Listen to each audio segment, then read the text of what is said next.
नमस्कार साथियों। हम बात कर रहे थे टेंस के रूल की कि कौन से टेंस की सीक्वेंस कौन से टेंस के अकॉर्डिंग होती है। हमने 5 रूल पढ़े थे। आज हम बात करते हैं नेक्स्ट रूल की। हम बात करेंगे यदि किसी वाक्य में क्या दिया हो, वुड रेदर दिया हो। यदि किसी वाक्य में वुड रेदर दिया हो या हेड रेदर दिया हो। क्या दिया हो? Head rather. तो हम इन वाक्यों में यदि किसी वाक्य में वुड रेदर दिया हो या हेड रेदर दिया हो तो उसमें हम सिंपल प्रेजेंट टेंस, कौन से टेंस की बात करेंगे? सिंपल प्रेजेंट टेंस का प्रयोग करेंगे। सिंपल प्रेजेंट टेंस का प्रयोग करेंगे। दूसरा, इसमें कौन सा टेंस का प्रयोग कर सकते हैं? दूसरा, हम इसमें सिंपल पास्ट टेंस का प्रयोग कर सकते हैं। इसमें सिंपल पास्ट टेंस का प्रयोग कर सकते हैं। यदि किसी वाक्य में वुड रेडर या हेड रेडर दिया हुआ है तो हम उसमें सिंपल प्रेजेंट टेंस अर्थात वर्ब की फर्स्ट फॉर्म का प्रयोग या वर्ब की फर्स्ट फॉर्म में एस ई एस का प्रयोग कर सकते हैं। दूसरा, यदि उसमें सिंपल पास्ट भी आ सकता है, किस कंडीशन में आ सकता है वो मैं बताता हूं आपको। यदि वुड रेदर या हेड रेदर के बाद ऑब्जेक्ट नहीं दो, क्या नहीं हो? ऑब्जेक्ट नहीं हो। यदि किसी वाक्य में वुड रेदर या हेड रेदर दिया हुआ है और उसके बाद क्या नहीं हो? ऑब्जेक्ट नहीं हो। क्या नहीं हो? ऑब्जेक्ट नहीं हो। तो उसमें सिंपल प्रेजेंट टेंस प्रयोग में होगा। कौन सा टेंस प्रयोग में लिया जाएगा? सिंपल प्रेजेंट टेंस का प्रयोग किया जाएगा। यदि वुड रेदर या हेड रेदर के बाद ऑब्जेक्ट दिया है, ऑब्जेक्ट दिया हुआ है, ऑब्जेक्ट दिया हुआ है, तो उसमें सिंपल पास्ट टेंस V2 का प्रयोग होगा। सिंपल पास्ट टेंस अर्थात वर्ब की सेकंड फॉर्म का प्रयोग किया जाएगा। नेक्स्ट हम बात करते हैं, यदि कोई वाक्य नो सूनर, यदि कोई वाक्य नो सूनर देन से शुरू होता है, यदि कोई वाक्य नो सूनर देन से शुरू होता है, नो सूनर देन से शुरू होता है, तो हम उसमें नो सूनर वाले वाक्य में हेड प्लस वी थर्ड या डिड के साथ वी फर्स्ट का प्रयोग करते हैं और देन वाले वाक्य में V2 का प्रयोग किया जाता है अर्थात सिंपल पास्ट टेंस का प्रयोग किया जाता है। सिंपल पास्ट टेंस का प्रयोग किया जाता है। यदि कोई वाक्य नो सूनर देन से शुरू होता है तो नो सूनर वाले वाक्य में, नो सूनर वाले वाक्य में हेड प्लस वी थर्ड या फिर डिड प्लस V1 का प्रयोग किया जाता है और देन वाले वाक्य में V2 का प्रयोग किया जाता है, वर्ब की सेकंड फॉर्म का प्रयोग किया जाता है अर्थात सिंपल पास्ट टेंस का प्रयोग किया जाता है। इसी प्रकार एक होता है कि कोई वाक्य हार्डली, यदि कोई वाक्य हार्डली या स्केयरली से शुरू होता है और उसके बाद आगे वाक्य वहन से कनेक्टेड है तो वहन के बाद वर्ब की सेकंड फॉर्म आएगी और हार्डली या स्केयरली के लिए हेड प्लस वी थर्ड का प्रयोग करेंगे। हेड प्लस वी थर्ड का प्रयोग करेंगे। यदि कोई वाक्य हार्डली या स्केयरली से शुरू होता है और बाद में दूसरा वाक्य वहन से कनेक्टेड है तो हार्डली स्केयरली के लिए हेड प्लस वी थर्ड का प्रयोग करेंगे और वहन के लिए V2 का प्रयोग करेंगे। वहन के लिए किसका प्रयोग करेंगे? V2 का प्रयोग करेंगे।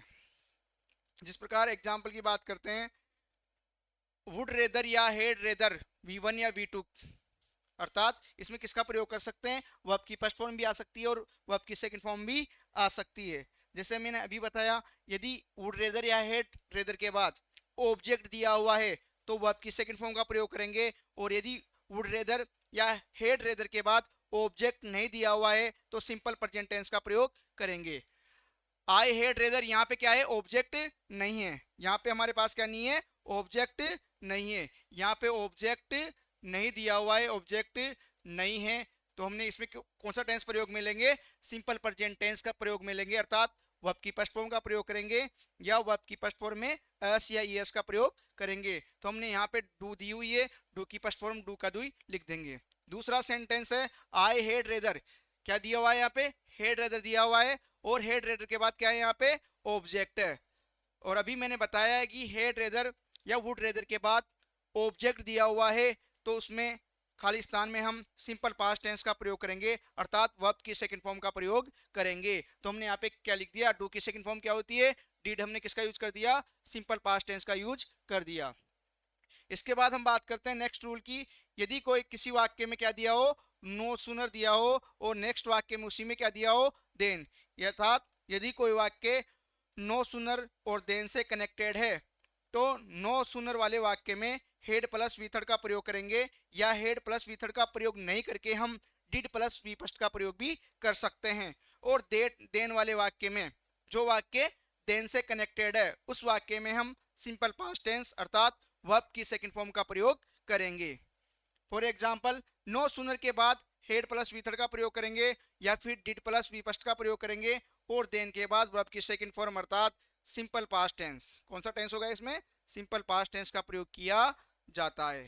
कौन सा टेंस का प्रयोग किया जाता है, सिंपल पास्ट टेंस का प्रयोग किया जाता है। एग्जाम्पल, नो सूनर किससे शुरू हो रहा है, नो सूनर से, और इसके बाद किससे जुड़ा हुआ है, देन से जुड़ा हुआ है। किससे जुड़ा हुआ है, देन से। तो इस वाक्य में हम क्या करेंगे कि नो सूनर वाले के साथ वाक्य में क्या दिया होगा, हेड प्लस वी थर्ड का यूज करेंगे, और देन के बाद हम क्या करेंगे, वी टू का प्रयोग करेंगे। यहाँ हमने लिखा हेड स्टार्टेड, स्टार्ट वर्ब की फर्स्ट फॉर्म दी हुई है, तो नो सूनर के साथ हमने किसका प्रयोग किया, हेड प्लस वी थर्ड का प्रयोग किया, और देन वाले वाक्य में हमने वर्ब की सेकंड फॉर्म स्टार्टेड का प्रयोग किया। नेक्स्ट आगे बात करते हैं एग्जांपल की।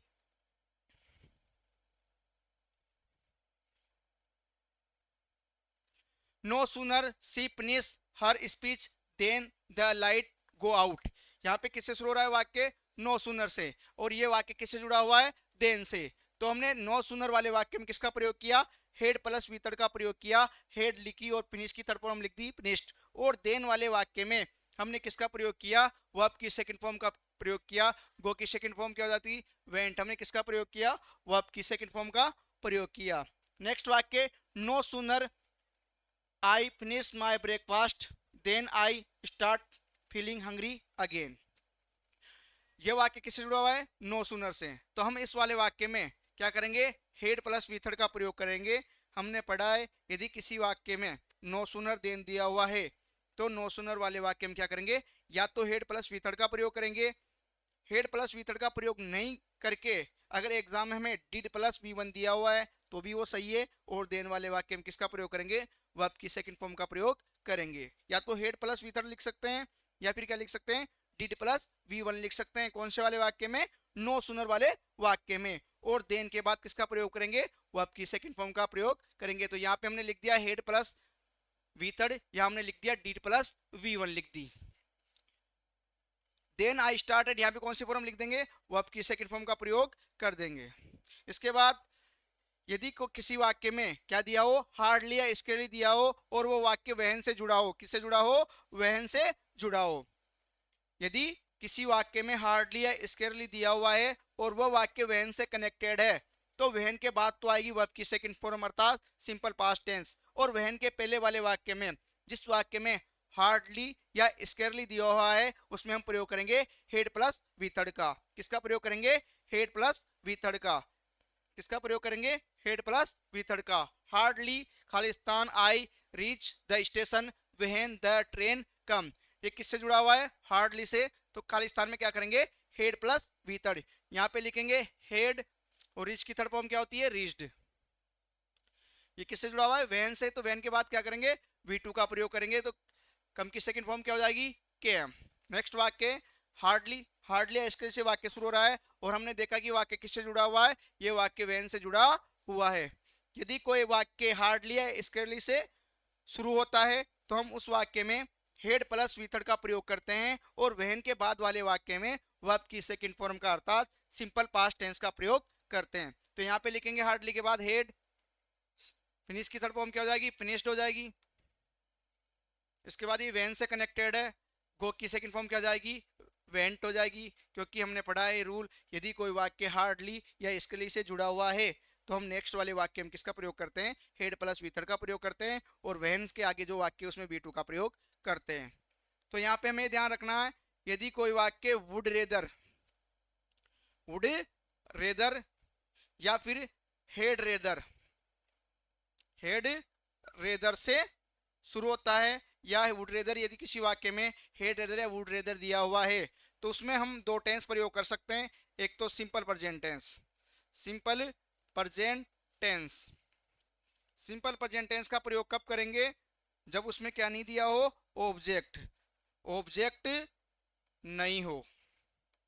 किसके बाद, वुड रेदर या हेड रेदर के बाद क्या हो, ऑब्जेक्ट नहीं हो, और हम दूसरा सिंपल पास्ट टेंस का प्रयोग कर सकते हैं। किसका प्रयोग कर सकते हैं? Simple past tense. Simple past tense कब करेंगे सिंपल पास्ट टेंस का प्रयोग? जब उसमें क्या हो? ऑब्जेक्ट दिया हो। क्या दिया हो? ऑब्जेक्ट दिया हो। वुड रेदर या हेड वेदर वाले वाक्य में सिंपल प्रेजेंट टेंस का प्रयोग करेंगे यदि इनके बाद वुड रेदर या हेड रेदर के बाद ऑब्जेक्ट नहीं दिया हुआ है। तो यदि हमें वुड रेदर या हेड वेदर के बाद ऑब्जेक्ट दिया हुआ है तो हम सिंपल पास्ट टेंस का प्रयोग करेंगे। दूसरा हमने इसमें देखा नो सूनर आए और वाक्य किससे जुड़ा हो? देन से। तो हम किसका प्रयोग करेंगे? नो सूनर के बाद हेड प्लस वी थर्ड का प्रयोग करेंगे। ज्यादातर तो यही किया जाता है, हेड प्लस वी थर्ड का, या इसकी जगह आपको एग्जाम में डिड के साथ वी1 भी आ सकती है। और देन के बाद किसका प्रयोग करेंगे? वी2 का प्रयोग करेंगे। देन के बाद किसका प्रयोग करेंगे? वी2 का, सिंपल पास्ट टेंस का, वर्ब की सेकंड फॉर्म का प्रयोग करेंगे। इसके बाद हमने इसमें आगे पढ़ा यदि कोई वाक्य हार्डली या स्केरली दिया हुआ है और वो वाक्य वहन से कनेक्टेड है तो हार्डली या स्केरली वाले वाक्य में किसका प्रयोग करेंगे? हेड प्लस वी थर्ड का प्रयोग करेंगे। और वहन वाले वाक्य में हम वी2 का प्रयोग करेंगे। वी2 का प्रयोग करेंगे। अब बात करते हैं हम आगे कंडीशन ऑफ टेंस। कुछ टेंस होते हैं जिनकी क्या होती है? कंडीशन या शर्त होती है। आपने पढ़ा होगा कि इफ के साथ यदि वर्ब की फर्स्ट फॉर्म दी हुई है तो हम विल प्लस वी फर्स्ट का प्रयोग करते हैं। यदि इफ के साथ सेकंड फॉर्म दी हुई है तो हम वुड प्लस वी1 का प्रयोग करते हैं। तीसरी कंडीशन होती है यदि इफ के साथ क्या दी हुई है? इफ के साथ हेड प्लस वी थर्ड दी हुई है तो हम दूसरे वाले वाक्य में किसका प्रयोग करते हैं? दूसरे वाले वाक्य में हम would have plus V third का प्रयोग करते हैं। Would have plus V third का प्रयोग करते हैं। बात करते हैं हम कंडीशन की।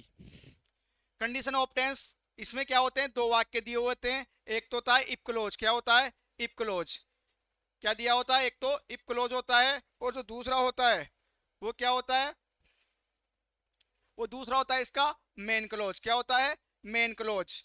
मेन क्लोज इसमें क्या होते हैं? वाक्य जो सेंटेंस होते हैं, इसमें जो सेंटेंस होते हैं वो कॉम्प्लेक्स होते हैं। कॉम्प्लेक्स का मतलब संयुक्त रूप से जुड़े होते हैं।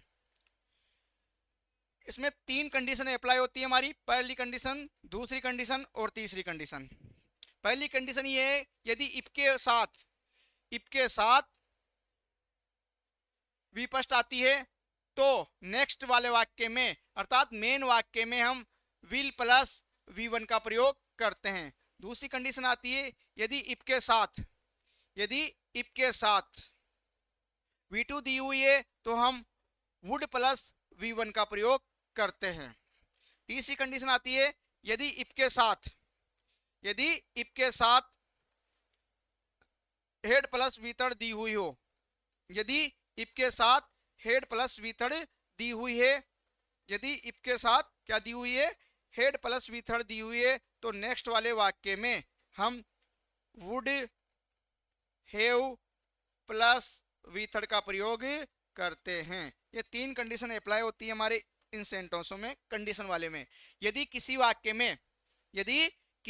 वाक्य में इफ के साथ सिंपल प्रेजेंट टेंस अर्थात वर्ब की फर्स्ट फॉर्म या वर्ब की फर्स्ट फॉर्म में एस या एस का प्रयोग किया जाता है तो जो मेन क्लोज वाला वाक्य है उसमें हम विल प्लस वी फर्स्ट का प्रयोग करते हैं। दूसरी कंडीशन ये होती है यदि इफ के साथ वर्ब की सेकंड फॉर्म अर्थात सिंपल पास्ट टेंस का प्रयोग किया जाता है तो नेक्स्ट मेन क्लोज वाले वाक्य में हम वुड प्लस वी1 का प्रयोग करते हैं। तीसरी कंडीशन ये होती है यदि इफ के साथ हेड प्लस वी थर्ड दी हुई है। यदि इफ के साथ हेड प्लस वी थर्ड दी हुई है तो नेक्स्ट मेन क्लोज वाले वाक्य में हम would plus have plus V third का प्रयोग करते हैं। हम यहाँ पे विल का प्रयोग करते हैं, यहाँ पे वुड का प्रयोग कर सकते हैं, लेकिन यदि हम ये बेटर होता है। इसके अलावा हम कैन का भी प्रयोग कर सकते हैं, मे का भी प्रयोग कर सकते हैं, सेल का भी प्रयोग कर सकते हैं। और इनके साथ ये मॉडल है और मॉडल के साथ हमेशा क्या आती है? वर्ब की फर्स्ट फॉर्म आती है।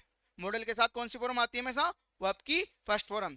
ये बेटर होता है विल का यूज करना, लेकिन हम कैन का भी कर सकते हैं, मे का भी कर सकते हैं, सेल का भी कर सकते हैं। इसी प्रकार यहाँ पे शुड का भी कर सकते हैं, कुड का भी कर सकते हैं और मे का क्या बन जाता है पास्ट में, माइट का भी कर सकते हैं, और ये मॉडल है तो इनके पास क्या आएगी, वर्ब की फर्स्ट फॉर्म। इसी प्रकार यहाँ पे भी शुड का भी कर सकते हैं, कुड का भी कर सकते हैं, माइट का भी कर सकते हैं, और इनके आगे क्या जुड़ जाता है, हैव जुड़ जाता है। लेकिन बेटर प्रयोग होता है यहाँ पे विल का प्रयोग करना, यहाँ पे वुड प्लस वी फर्स्ट का प्रयोग करना बेटर होता है, और यहाँ पे would plus have plus V third का प्रयोग करना बेटर होता है। हम बात करते हैं इनके आगे की। कंडीशन ऑफ टेंस, ये दो प्रकार से जुड़े होते हैं, एक तो इफ वाला वाक्य होता है, दूसरा इसका मेन क्लोज होता है। ये क्या होते हैं, सेंटेंस कॉम्प्लेक्स में जुड़े होते हैं। पहली कंडीशन है यदि इफ वाले क्लोज में, यदि इफ क्लोज वाले वाक्य में कौन सा टेंस ले जाओ, सिंपल प्रेजेंट टेंस, जो भी मैंने आपको बताया। यदि कोई वाक्य इफ से जुड़ा हुआ है और इफ वाले क्लोज में क्या हो, सिंपल प्रेजेंट टेंस का मतलब क्या हो सकता है, वर्ब की फर्स्ट फॉर्म हो सकती है, या वर्ब की फर्स्ट फॉर्म में क्या हो सकता है, एस या ईएस हो सकता है, जो हमने टेंस में पढ़ा है कि एस ईएस का प्रयोग कहां पर करते हैं।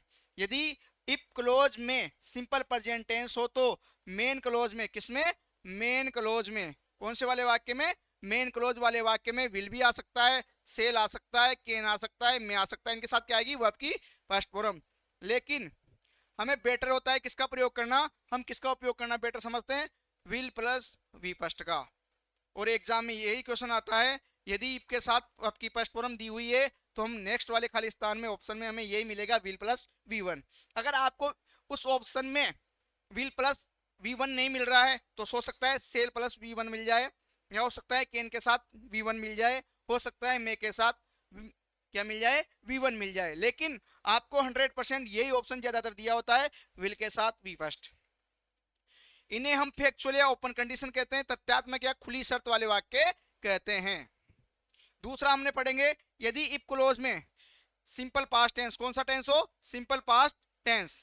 यदि इफ क्लोज वाले वाक्य में सिंपल पास्ट टेंस अर्थात वर्ब की सेकंड फॉर्म का प्रयोग हो रहा है, कौन सी फॉर्म का प्रयोग हो रहा है, वर्ब की सेकंड फॉर्म का, कौन सी फॉर्म का प्रयोग हो रहा है, वर्ब की सेकंड फॉर्म का प्रयोग कर रहे हैं इफ वाले क्लोज में, तो मेन क्लोज में क्या करेंगे, वुड, शुड, कुड, माइट के साथ वी फर्स्ट आएगी। लेकिन बेटर होता है किसका प्रयोग करना, वुड प्लस V1 का, वुड प्लस V1 का प्रयोग करना बेटर होता है। किसका प्रयोग होता है, जिस प्रकार हम इफ के साथ वर्ब की फर्स्ट फॉर्म दी हुई हो अर्थात सिंपल प्रेजेंट टेंस दिया हो, तो मेन क्लोज वाले वाक्य में विल प्लस V1 का प्रयोग करना बेटर होता है। उसी प्रकार यदि इफ क्लोज वाले वाक्य में पास्ट टेंस दिया हुआ है अर्थात कौन सा, सिंपल पास्ट टेंस दिया हुआ है, वर्ब की सेकंड फॉर्म दी हुई है, तो मेन क्लोज वाले वाक्य में वुड प्लस वी फर्स्ट का प्रयोग करना बेटर होता है। इसके अलावा हमें शुड भी लगा सकते हैं, कुड भी लगा सकते हैं, माइट भी लगा सकते हैं। ये हमें ऑप्शन जो एग्जाम में दिए हुए हैं उनके ऊपर डिपेंड करना होता है।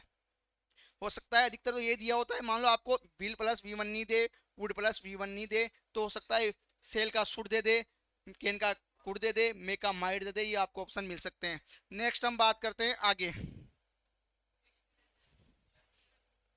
इन्हें हाइपोथेटिकल कंडीशन कहते हैं। तीसरा है यदि इफ क्लोज में हेड प्लस वी थर्ड दी हो, तीसरा हमने पढ़ाया था, यदि इफ क्लोज में क्या दिया हो, हेड प्लस वी थर्ड दिया हो, तो मेन क्लोज में वुड, शुड, कुड, माइट के साथ हैव प्लस वी थर्ड का प्रयोग किया जाता है। यदि इफ क्लोज में हेड प्लस वी थर्ड दिया हो तो मेन क्लोज में किसका प्रयोग करेंगे, वुड आ सकता है, शुड आ सकता है, कुड आ सकता है, माइट आ सकता है, इनके आगे क्या जोड़ेंगे, हैव प्लस वी थर्ड। लेकिन बेटर होता है किसका प्रयोग करना, बेटर होता है would have plus V third का प्रयोग करना बेटर होता है। इसका प्रयोग करना बेटर रहता है, किसका प्रयोग करना, would have plus V third का। कब करेंगे, जब इफ क्लोज में हेड प्लस वी थर्ड दिया हो तो हम मेन क्लोज में would have plus V third का प्रयोग करेंगे। फॉर एग्जांपल की बात करते हैं, इफ सी गोज, देखो ये वाक्य किससे जुड़ा हुआ है, इफ से। यहाँ पे शुरुआत में क्या दे रखा है, इफ दे रखा है, और यहाँ पे हमें कौन सा टेंस आ गया, सिंपल प्रेजेंट टेंस। कौन सा टेंस हो गया ये, सिंपल प्रेजेंट टेंस। गोज आ गया अर्थात एस या ए जुड़ा है, क्यों जुड़ा है, क्योंकि करता एक वचन है, सिंगुलर है। इफ के साथ सिंपल प्रेजेंट टेंस दिया हुआ है तो नेक्स्ट वाले वाक्य में ब्रिंग क्या लिखेंगे, विल फर्स्ट फॉर्म, विल के साथ क्या लिखेंगे, फर्स्ट फॉर्म, क्या लिखेंगे, विल के साथ फर्स्ट फॉर्म का यूज करेंगे। हमने पढ़ा है यदि इफ के साथ सिंपल प्रेजेंट टेंस का प्रयोग किया जाता है तो हम मेन क्लोज वाले वाक्य में अर्थात नेक्स्ट वाक्य में विल प्लस वी फर्स्ट का प्रयोग करते हैं। तो हमने विल लगाया और इसके साथ क्या लगा दी, ब्रिंग की फर्स्ट। दूसरा है इफ सी वेंट, ये वाक्य किससे जुड़ा है, इफ से जुड़ा हो, और यहाँ पे कौन सी फॉर्म दी है, V2 दी हुई है। इफ के साथ वर्ब की सेकंड फॉर्म आती है, अर्थात इफ के साथ सिंपल पास्ट टेंस का प्रयोग किया जाता है, तो हम नेक्स्ट वाले वाक्य में वुड प्लस विपस्ट का प्रयोग करते हैं। तो यहाँ पे लिखेंगे वुड और ब्रिंग की फर्स्ट फॉर्म क्या होगी, ब्रिंग हो जाएगी। यहाँ पे हमने विल क्यों लगाया, क्योंकि इफ के साथ क्या है यहाँ पर सिंपल प्रेजेंट टेंस। यहाँ पे हमने वुड लगाया क्योंकि यहाँ पर इफ के साथ क्या है, simple past tense. If she had gone, देखो यहाँ पे क्या है, इफ है और इफ के साथ क्या दिया हुआ है, had gone, had plus V third क्या दी हुई है हमें यहाँ पे, had plus V third. Go की सेकंड फॉर्म वेंट होती है, गो की थर्ड फॉर्म गोन होती है। हमने पढ़ा है यदि इफ के साथ हेड प्लस वी थर्ड दी हुई है तो नेक्स्ट वाले वाक्य में would have plus V third का प्रयोग करेंगे। यहाँ पे लिखेंगे वुड हैव, और ब्रिंग की थर्ड क्या होती है, ब्रॉट, क्या होती है, BROUGHT, ब्रॉट। ये हमने थर्ड फॉर्म का प्रयोग कर दिया।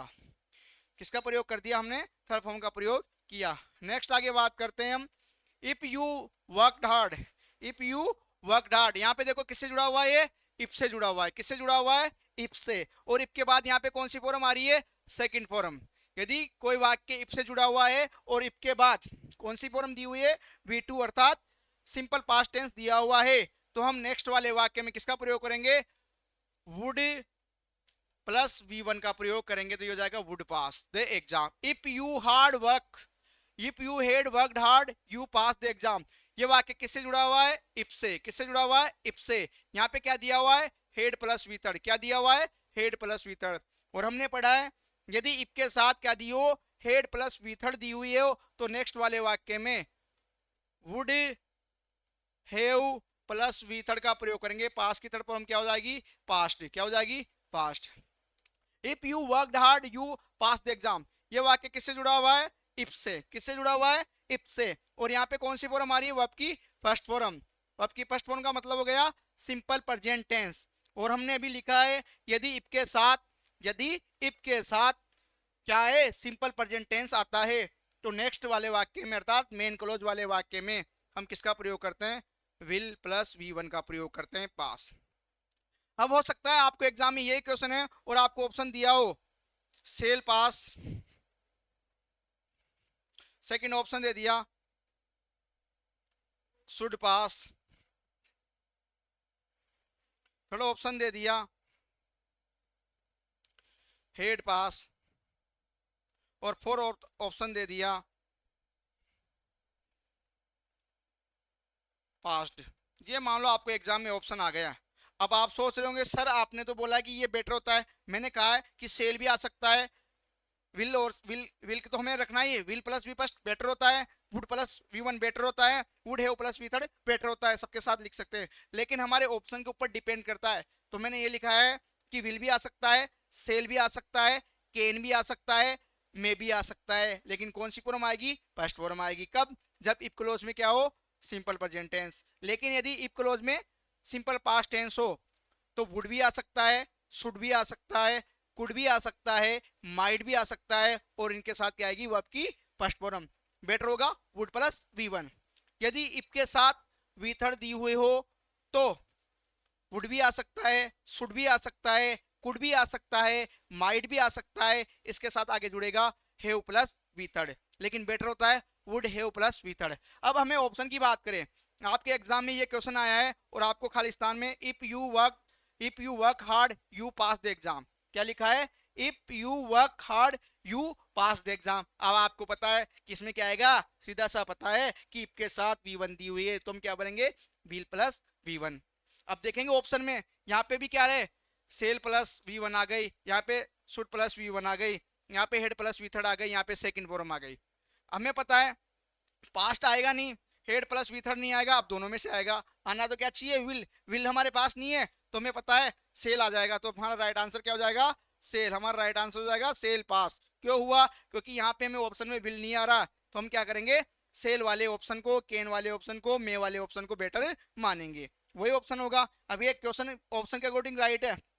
आपको विल, अगर आपको विल दे रखा है तो सेल नहीं देखा फिर, और दोनों देते तो आपको बेटर क्या करना है, विल करना है। कल हमारे जो थोड़ा सा एक दो रूल और रहे हैं हम उनकी बात करेंगे, और हमारा ये टेंस का टॉपिक एग्जाम की दृष्टि से जो इम्पोर्टेंट होता है वो पूरा हो जाएगा। अगर आपको इस टेंस से संबंधित टॉपिक में कोई भी समस्या है तो आप हमारे कमेंट बॉक्स में लिखकर हमें बताएं, हम उन समस्याओं का समाधान करके और अच्छे तरीके से उस मैटर को आप तक पहुंचाने का प्रयास करेंगे। धन्यवाद।